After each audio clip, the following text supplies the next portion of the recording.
করছে সেই জিনিসটাকে বাধা দেওয়া। এবং আমাদের কাছে আছেন উক্ত ওয়াকা মার্জিয়া স্টেটের বর্তমান মোতোয়াল্লি, বেশ কয়েকদিন আগে তাকে মোতোয়াল্লিশিপ বোর্ড অফ ওয়াকাফ থেকে দেওয়া হয়েছে। তিনাদেরকেও তাদের কাজে বাধা দিচ্ছে বর্তমান হাই মাদ্রাসা, এবং প্রচেষ্টা করছে এটাই যাতে এই কমিটিকে ভেঙে দিয়ে নতুন করে তাদের হাতে নেওয়া এবং অবশিষ্টাংশ যেগুলো আছে সেগুলো অন্যের নামে রেকর্ড করা। তো আমি আমাদের পাশে আছেন মোতাল্লি সাহেবকে একটু ডিটেলস আমি আহ্বান করবো তাকে এই সম্বন্ধে একটু বলা, কারণ মোতাল্লি সাহেবের নাম হচ্ছে মোজাম্মেল হক সাহেব, তাকে আমি মোজাম্মেল হোসেন সাহেব, তাকে আমি একটু আহ্বান করবো এই বিষয়ে একটু বলা।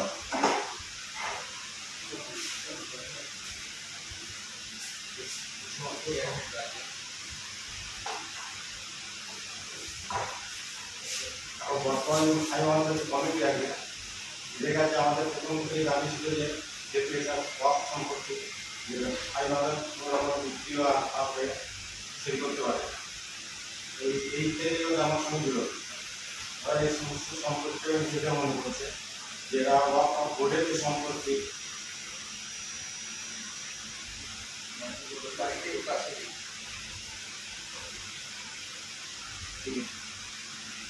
ওরা স্কুল কমিটির পরিচালনা কমিটি আছে, দীর্ঘদিন থেকে কোনো ওয়াকফ বোর্ড থেকে রেজিস্ট্রেশন নেয়নি।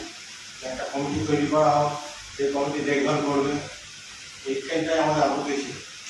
এই আপত্তির কারণে আমাদের বর্তমানে কিছু কাজের জন্য মসজিদ যেমন একটা আছে ওয়াকফ মসজিদ, এই মসজিদটা নির্মাণের জন্য টাকা পয়সা প্রয়োজন হয়, সেগুলো আমরা চাঁদা বিভিন্ন রকমভাবে চাঁদা কালেকশন করে মসজিদটা তৈরি করি।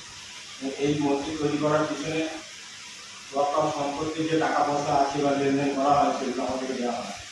সম্পূর্ণ টাকাটা পাবলিকের কাছ থেকে চাঁদা করে আমাদের মসজিদ সংস্কার করা হয়। এই মসজিদের কাজের দায়িত্ব যারা নিয়েছেন তারা প্রত্যেকেই এরা ডোনার কেউ আছেন স্বেচ্ছাসেবী। আমাদের ওয়াকফ সম্পত্তি থেকে যে ফান্ড আছে সেই ফান্ড থেকে কোনো রকমের দিতে উচিত না। অথচ এই সম্পত্তি বিক্রির জন্য যখন ওগুলো বলা হয় তারা এইগুলোকে মানতে রাখে না। এগুলো আমাদের হাই মাদ্রাসার নামে ঠিক করা আছে, আমরা দেখভাল করবো আমাদের এই সম্পত্তি। এই বিরোধটাই প্রথম সামনে আসা।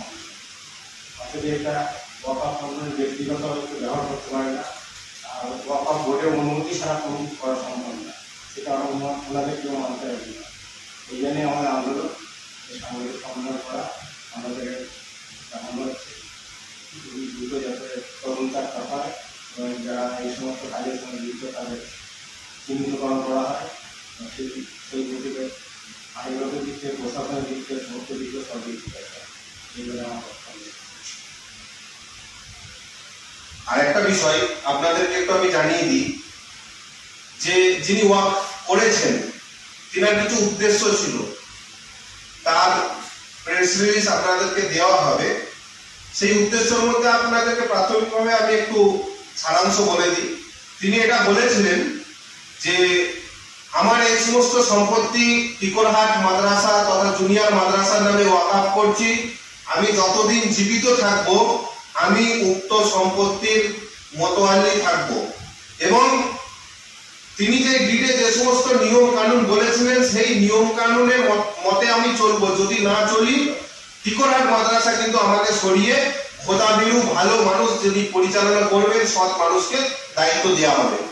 এবং তিনি এটাও বলেছিলেন যে আমার এই ওয়াকফ সম্পত্তি বিশেষ করে মাদ্রাসার মুসলিম ছাত্রদের শিক্ষা, বিশেষ করে একটু বলেছেন উনি আরবি শিক্ষার উপরে, যারা শিখবেন, যারা গরিব মানুষ, যারা এতিম, তাদের জন্য এই সম্পত্তি থেকে তাদের জন্য কাজ করা হবে।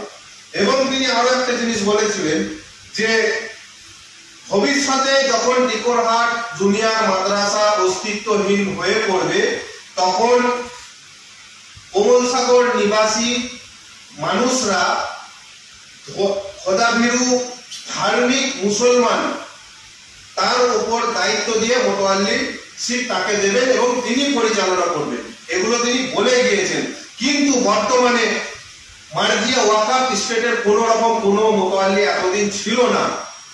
এটা কিন্তু তার যে ওয়াকিফ নামা বা তার যা শর্ত তার বিরোধে।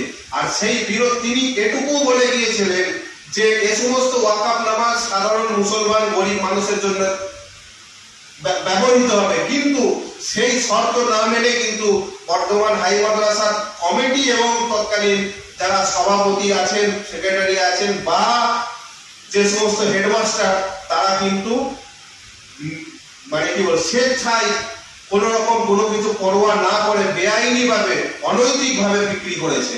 তার আরেকটা কপি আপনাদেরকে আমি বলতে চাইবো বা দেখাতে চাইবো যে 1999 সালে একটা কপি আমরা পেয়েছি, আমাদের কাছে আছে, যে একটা সেল ডিড, গ্রহীতা হচ্ছে আব্দুর রহমান এবং আজিজুর রহমান, উভয়ের পিতা জিল্লুর রহমান, দাতা হচ্ছে বর্তমান হাই মাদ্রাসার পক্ষে পরিচালক কমিটির সম্পাদক আব্দুল জব্বার সাহেব।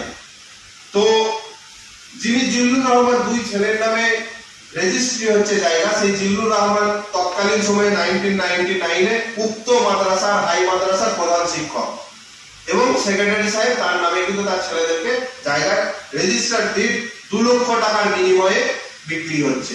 আপনারা আবারও আমি বলছি যে ওয়াকফ সম্পত্তি বিক্রয় কিন্তু আইনত অবৈধ। শুধু এখানে আমি আরো একটা কথা বলবো, শুধু ওয়াকফের সাথে আরো বিরক্ত আছে এবং আমরা দেখেছি বিরক্ত ওয়াকফ মসজিদ মাদ্রাসা সবই ওয়াকফের আন্ডারে। তো এগুলো পরিপূর্ণ অবৈধ, কিন্তু কিভাবে ডিড হয় শুধু এটা নয়, আমাদের কাছে আরো আছে। বর্তমান যিনি সেক্রেটারি তিনিও প্রচুর